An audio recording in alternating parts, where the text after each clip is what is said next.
Здравейте, приятели! Споделям малко снимки и видео от нашето пето приключение с групата за свободни хора. Физическата активност беше най-голяма и всички се справиха. Имахме дори гости от Благоевград и Ловеч, които направиха приключението още по-емоционално и силно.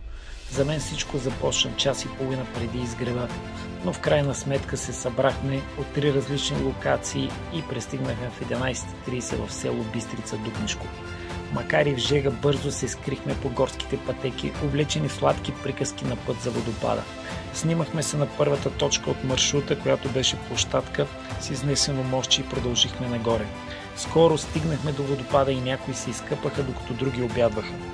Гостите от Благоевград и Ловеч продължиха нагоре да търсят по-високи и по-сериозни предизвикателства за тях.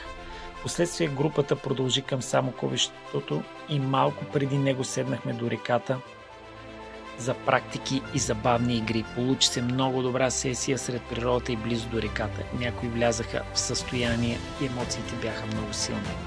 Майя ни проведе интимна лаборатория, която беше много интересна и с осезаеми усещания.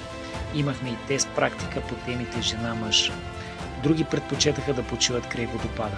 В късния следобед тръгнахме надолу бавно и полека. Без предварителен план трите групички се събрахме в една.